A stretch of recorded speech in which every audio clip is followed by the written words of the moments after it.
निवेशक एकता जिंदाबाद जिंदाबाद जिंदाबाद। हमारा पैसा वापस दो वापस दो वापस दो। ग्रीन टैक्स मुर्दाबाद मुर्दाबाद मुर्दाबाद ग्रीन टैक्स मुर्दाबाद मुर्दाबाद मुर्दाबाद सोवर जान मुर्दाबाद मुर्दाबाद मुर्दाबाद। हमारा पैसा वापस दो वापस दो वापस दो। ग्रीन टैक्स मुर्दाबाद मुर्दाबाद मुर्दाबाद मुर्दाबाद मुर्दाबाद।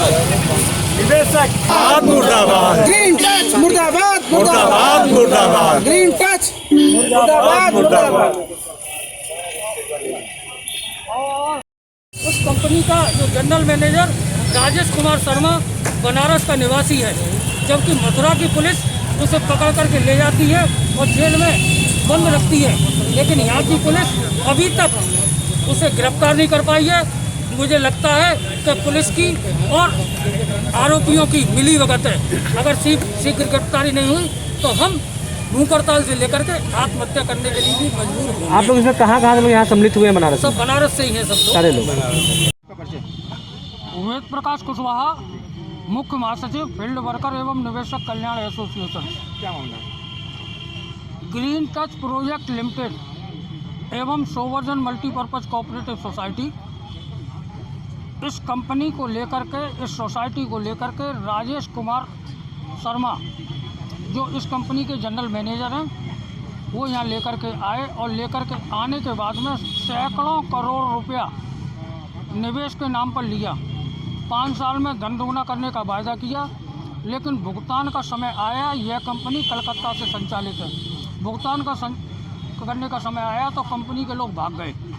उसके बाद में हम लोगों ने 2018 में मुकदमा कायम किया, मुकदमा संख्या 825/18।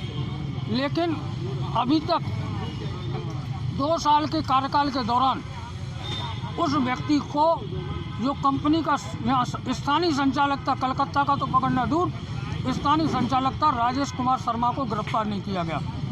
जबकि इसी तरह का मुकदमा मथुरा का कायम था, मथुरा की पुलिस ने उसे गिरफ्तार कर लिया। तो यह पुलिस के ऊपर एक प्रश्न चिन्ह है कि आखिर में वाराणसी की पुलिस क्यों नहीं पकड़ रही है। अगर पकड़ नहीं रही है तो उसका कारण बताए और अन्यथा शीघ्र गिरफ्तारी हो। अगर पकड़ने में असमर्थ है तो उनकी कुर्की की जाए, धारा 82 में कार्रवाई की जाए, 83 में कार्रवाई की जाए, कुर्की करके पूरी कंपनी की और जो आरोपी हैं उनकी संपत्ति को वो किया जाए। कितनी साल पुरानी कंपनी थी और कंपनी का जो कार्य वो क्या था? 2011 में यहाँ आई FD-RD MIS। 5 साल में धन दोगुना करने के नाम पर इस कंपनी ने हम लोगों को निवेश कराया, लेकिन कंपनी के जो संचालक थे कि कहते थे कि आगे और डाल दिए दोबारा, तो फिर हम लोग दोबारा फंसते चले गए। लेकिन जब भुगतान का बताया गया कि यहाँ बनारस में होटल है, इस तरह से भी हम लोग भुगतान किए। इन्होंने करीब 1400 करोड़ का घोटाला किया है।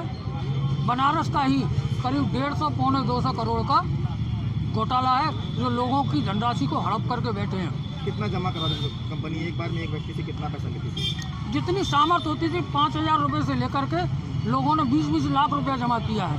53-53 लाख है, लेकिन देने के नाम पर झुंझुना पकड़ा दिया। हम लोग हताश हैं, निराश कितने हैं। सालों में देने की बात करती थी?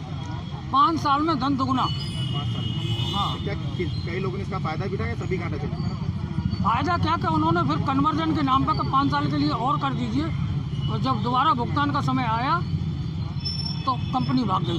कब भागी? 2018 में भाग गई। फिर उसके बाद में मुकदमा कायम कराया। विवेचना IO पर IO चेंज होते रहते हैं, लेकिन विवेचना के नाम पर अभी तक नामजद की गिरफ्तारी नहीं हुई है। इसके पहले मुख्यालय पर आ चुकी है, पहली बार? हम इस मुख्यालय पर कम से कम 5-6 बार आए हैं और उसी के आधार पर गैर जमानती वारंट भी हुए हैं, लेकिन गिरफ्तारी के नाम पर लगता है कि पुलिस की मिली भगत है।